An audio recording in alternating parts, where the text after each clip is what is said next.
Do we believe in the power of the cards? Well, we're going to find out.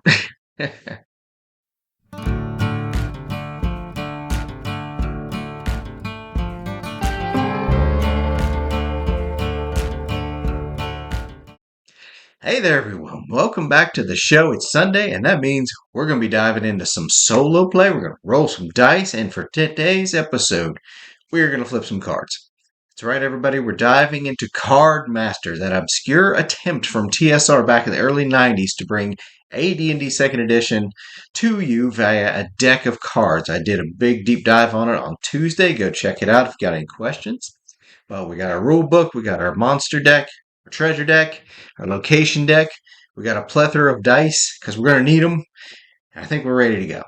But one quick note before we get started. The rules of play, and especially combat with this system, are bizarre and best explained with visual aids. So I'll be going over everything as we play. It's not the same as 2E, but it's built on that skeleton. So you'll see. But I wanted to make a note that the rule system is weird up front so y'all know. But also didn't want to slow down the show with a lot of hot air. So let's get into it. Okay, everybody. Okay, here we are. Okay. Now, this is very interesting. Apparently, this system has not only, an emulator, a cipher, whatever they call them, but it also has solo play rules. I did not realize this when I did my review on Tuesday, but right here on the adventures that set you up here, very last one for each level of adventure says solo adventure. We have a solo play right here, folks, so we're just going to run with it. Solo adventure Skull Quest. Elishad, a 5th level wizard, is expecting a visit from a few of his wizard friends. He wants to impress them with his large display of skulls, but he needs 3 more to complete his fine collection. He sets out to search for rooms with skulls, taking with him the following treasures. We got bracers of protection. The adventure can only be hit on a roll of 8. Very specific. Uh, we have a long tooth dagger that gives it's usable by a wizard when in combat. This long dagger gives the wizard 1 bonus attack die. We'll get into attack dice here in a minute. And also a scroll of recovery, which is basically a healing potion. Roll d8 and restore that many hit points. Can be used by 1 character once per adventure. And we'll get into hit points as well. So the adventure begins on the 3rd level, green corridor card. All right. So we got our 2 types of cards. We got rooms and corridors. So here we are. We are here. Okay. So the first thing you do is you're in this room. There's nothing in the starting room. No big deal. The door ahead. There's one door ahead. There's one door behind that exits the adventure. We're not going that way. We're going forward. There's a door ahead, and the door is color-coded green. Now, here we go with our first little rule thing. So, when you move to a new room, you flip over a new card. Now, see? Okay, so we got our first room card here. It is color-coded green, so we're cool. It has 2 doors in it that have green, so we are actually going to match this up and say, okay, here we go. We're moving into this. It's kind of like if you've ever played first edition AD&D, the DMG has a wonderful random dungeon generator in the midst of it, and this is very much like that, except extremely simplified. So we line up our doors. We move through the door. We're in a new room that has 1 exit, also green, color-coded for 3rd level. Now, you'll see there at the bottom right, it has the green circle denoting that it's 3rd level, but also that there's a monster symbol corresponding with the monster card. So we are going to flip. Now, normally you flip a card anyway and see if there's a monster, but there's definitely a monster here. So you flip once, and we got green slime. That's not fantastic. But also we flip again. If this one matches the color code, it's an additional monster. It does not. So we discard the giant wasp, color-coded blue. And then we flip again. And we got Warrior 4th level. He is color-coded white. He can be on any level of the dungeon, so we keep him. So we have a green slime and a warrior. Now, when you encounter PCs throughout the dungeon, the rules state that they're, evil mercenaries out to look for a buck. Now, I can't imagine any scenario where a evil warrior would partner up with a green slime. So we're going to assume it's going to be a free-for-all. But anyway, we're getting into our first combat now. I get our little chart here. Got a little chart. Now, how combat works in this is that if to do a melee attack, such as a warrior, rogue, or something like that, you would roll a number of dice equal to the level. This guy's level 4, so he would roll 4 dice. The type of dice is coded by what class you are. Warriors get D10, cleric D8, rogue D6. It corresponds to their hit points.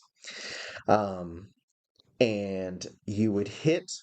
For this guy, he hits on 7, 8, 9, and 10 normally, but I got the bracers of protection, so he only hits me on a roll of 8. So it's going to be hard for him to damage me, but he doesn't know that yet.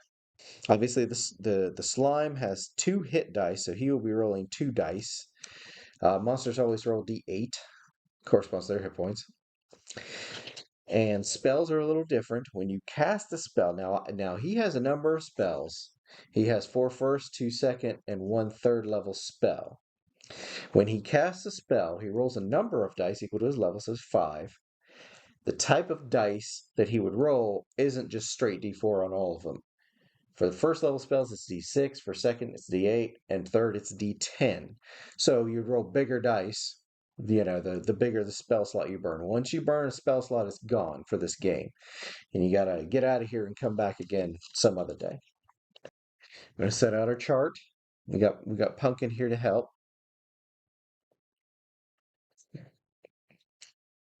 Okay, so I entered the room. I've got bad guys. What am I going to do? Okay, he's going to blast this warrior. He is going to burn, since this guy he seems pretty tough. We're actually going to burn a second level spell. That is going to be 5 dice, and they are going to be d8s. So cast our spell. No need to roll or anything. It's automatic. It just goes off. And we would roll. Let's see. It's the second level. We're rolling d8s. We're going to need 5 of them. 2, 3, 4, 5. We have 5d8. Now, okay. So on rolls of 1 through 3, it deals no damage. So all these 3s that I rolled dealt no damage. And we got a 5 and a 6. It causes 1 damage for each of these rolls, so 2 damage to the warrior. Wow, that was pathetic.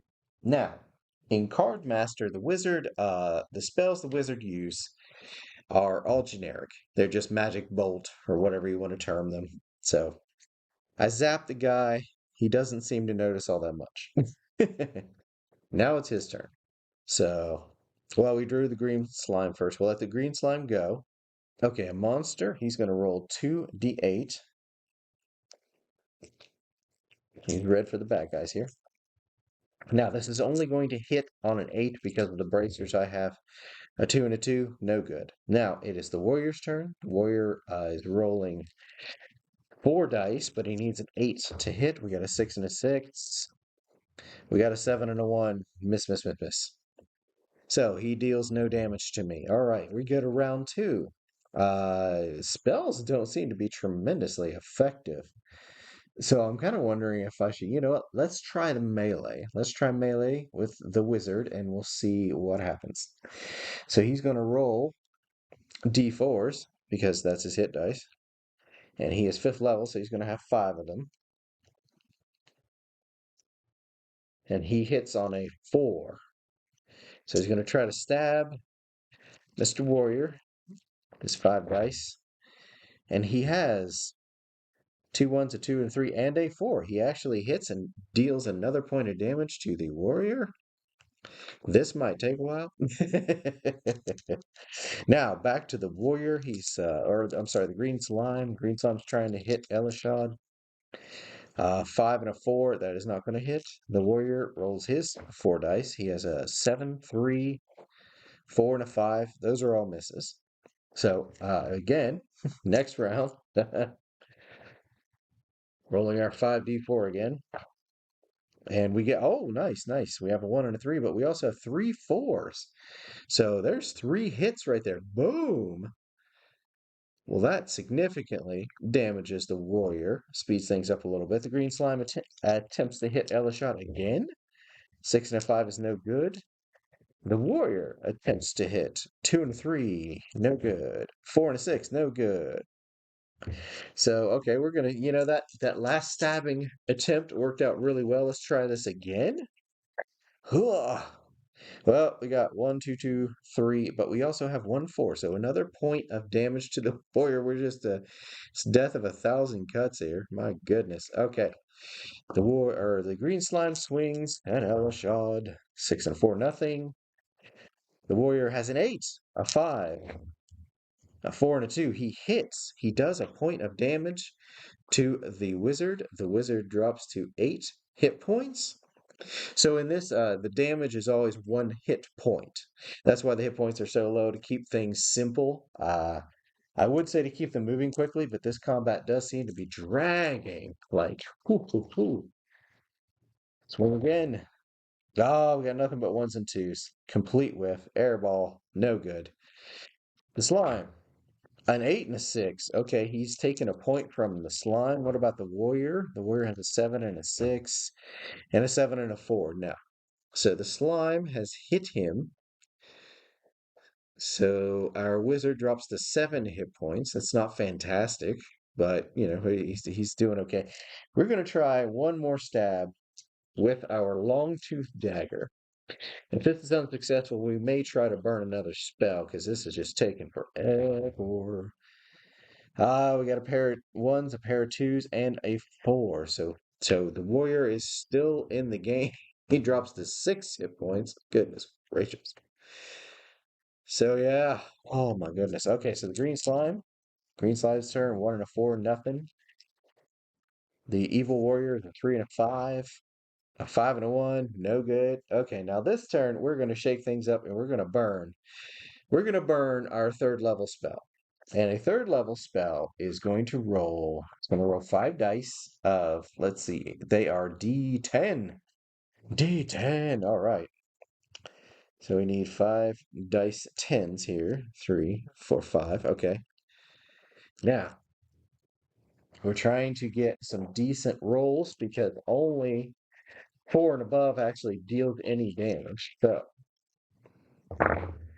we have an 8, 5. We have a 10. I'm sorry. A 10, 8, 7, 5, and 1. Obviously, the 1 deals no damage. The 5 deals a point. The 7 deals a point. So there's 2 points. The 8 deals 2 points. We're up to 4 points. And the 10 deals 2 more points. So we're 6 damage. That drops the warrior. Woo! We had to burn our 3rd level spell, our only one, but we have dropped the warrior. Things should be a lot easier now. That freaking hit point sponge is out of the freaking way. All right. The green slime, we ain't having none of this. So we 7 and 2. Don't matter. So we are not going to burn any more spells on this little turd nuggets. I'm going to stab him with our long tooth dagger, and we have no 4s. We have 1, and the rest are 3s. That is a miss.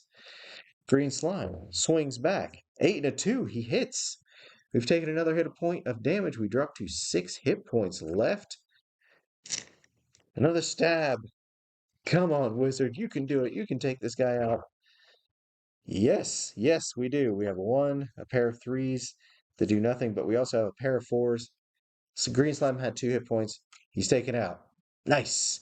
Now, on the bottom right corner is a circle indicating whether or not a monster has treasure. The green slime has a slash through it. He has no treasure. However, evil NPCs always have treasure. So we get to flip over a treasure card. Now, with all things, uh, well, as all things, you have to match the color code of the room that you are in, which is the level you're on. White can happen on any level, and this just happens to be a poison gas trap. Goodness gracious. Okay. Okay. So in this instance, traps do what's called an attack. They use the same D8 all monsters use. It has a 6 rating, so there's going to be 6 D8. He's only hit it on an 8, though. So it's not. So we'll do some rolls here. We got a 7 and 1 as it misses. 6 and a 6 as it misses. A 7 and 2 miss. Okay, there was a poison gas trap, but it actually resulted in nothing. The wizard just kind of fans it away. So it's like, oh, I've had worse than that on Taco Tuesday. So we've got there are no skulls in this room, so we're a bust on this room. So we're going to move to the next room. So here we are, location. Oh, we get another green. So yes, this corresponds. We match it up. It's just a corridor. We move into the corridor. What is in the corridor? Is there a monster? Yes, it is white, so it can be on any level. So it can be on this green level, and there are 3 zombies. Lord have mercy. There's so many monsters in here. All right, we've written down our zombies. We're like, oh crap. Okay. So he's not going to worry about burning a spell on these guys. They're not all that tough. They have 2 hit dice. So he's going to stab the first one with his dagger. 1, 2, 1, 3, 4. We got a hit. We got a hit on one of the zombies and halved its hit points because it only had 2. Um, now, the zombies are all rolling d8. I can only hit them on an 8. Oh, but 1 hit. 4 and an 8. 5 and a 6. Finally, 6 and a 3. So we dropped from 6 to 5 hit points. We're starting to feel this. So we're gonna stab again. Not gonna burn spells. Same one. We have a pair of 4s and a 1, 2, 3. That is more than enough to drop one of the zombies. He is gone. We're down to 2 zombies. Ooh. And they're rolling an 8 and a 4, hit again. And an 8 and a 2, hit again. Oh my gosh, 2 hit points. We dropped to 3 hit points. Goodness gracious. Okay. We're gonna balls to the wall and stab this round, and then next round we'll probably use our healing scroll. Come on, big money, no whammies. Big money, no whammies. Ah! Oh, pair of 1s and triple 2s. That is whiff. That is nothing. It sucks. The zombies have a 5 and a 3, and a 5 and a 4. That's a whiff. All right, we're going to round 4. Oh my goodness. We stab. Okay, we got a 2 and a 2 and a 3. We got a pair of 4s. 2 damage. Drops another zombies. We got 1 left. He's swinging it in. 4 and a 1 is a miss. We're going to tell him all about our favorite novelist, Stabatha Christie. We have a 1, a 3, a 3, a 1, and a 2. Whiff, whiff, whiff, whiff. Nothing. We have nothing. That's what we have. The zombie swings back with a 6 and a 3. Nothing. We stab back again. Come on. Oh, there we go. There's a pair of 4s and pair of 1s and 3s, but that don't matter. Pair of 4s drops the last zombie. They have a slash for treasure. There's no treasure on these things. Once again, we come up empty-handed. So, now, this is the beauty of this game. We can just keep going like this indefinitely, but I think we've got an example of play. I think we've got a good understanding how this goes. Just out of curiosity, I'm going to flip one more location card and then sign off because I want to see if he finally got a room. Well, he got another green room, but there's no skulls, so no. He's just going to have to entertain the other wizards without the benefit of skulls because, he's going to have to burn his healing scroll to shore up his hit points, which are almost gone, and retreat out of this dungeon. Eh, what do y'all think? Personally, I'm not sold on the default rules, the fast play rules. While it's fun to grab a big old fistful of dice, one of the reasons I enjoy West End Games' D6 system for Star Wars, the number you needed to hit were high. It was difficult to reach, and there wasn't any finagling you could do during character creation to boost your chances. Just a straight roll, lots of dice, but small chance of success. And that leads to frustration, at least in my opinion. And especially for the monsters, it was nice being so hard to hit as a wizard for a change, but it also drug combat down, adding to the already present feeling of a crawl. This is a slow system, in my opinion. I harken back to Dragonbane again, or just to default 2E, to be honest. Those systems look like greased lightning next to this one. And personally, not a fan. So, if I were to tinker with this product, I would throw out the fast play rules and just go straight 2E. You roll 1 die, your spells always hit and deal damage, and you have a good idea what it takes to bring down the monster. Much more straightforward and familiar. But I confess, I really, really liked the card aspect. Now, I haven't tried using the various products out there for solo play that revolve around cards, but now that I've seen this system in action, I'm intrigued about others. It might be something to look into. Regardless, I can absolutely see gameplay enhanced by using this system, and I'll tell you what. Sometimes you just want to roll dice. You don't want the DM to have to take an hour to set up, or for goodness forbid, plan out something all involved all week long and have to wait on that, put that guy through all that prep. What you want to do is sit down and roll some dice. And with this system, you can absolutely do that. That's where I think this system shines and where I think it has a place. Plopping down cards for rooms and corridors and monsters and treasures and all that, just absolutely a big resounding yes for me for that. I like that a lot. It's fast, it's efficient, it keeps things moving. I like that. So I would suggest just roll with flopping over the cards and then switch to standard 2E rules for combat and such, or whatever system you decide. These cards seem to be pretty interchangeable with others, but of course you'd have to update the stats and such.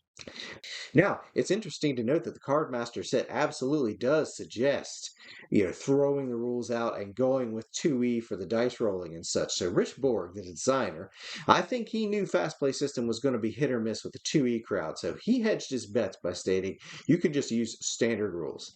And honestly, I've kind of got a goal now. The missus and I are always wanting to just sit down and roll some dice. This system might very well be the thing that breaks that wide open. No need for prep. You sit down, you flop some cards, you roll some dice. All that be required of me to make up some player characters beforehand. No biggie. Have them sitting around, and then we would just be ready to go. So, yes, sir. I think we got ourselves a winner. So, final verdict. I absolutely think this product is worth the 20 or $50 you'd end up paying for it. But I also completely understand that not wanting to shell out that much, so take this demonstration as a flight plan. Maybe make your own cards if you're crafty like that. But that's it for today's solo play. I do thank each and every one of you for stopping by, enjoying the show, taking time out of your day. I hope I entertained you all, and I hope you'll stop back in next week as we take another dive into some gameplay, see what adventures are awaiting us. Now I'm going to pass the turn, so get out there, y'all. Roll some dice of your own. While you're at it, maybe pop in a good movie, watch a cartoon, read a comic, gather around the table, make some memories, drink your little water, get some exercise. And I'll see y'all back here soon. Have a good one.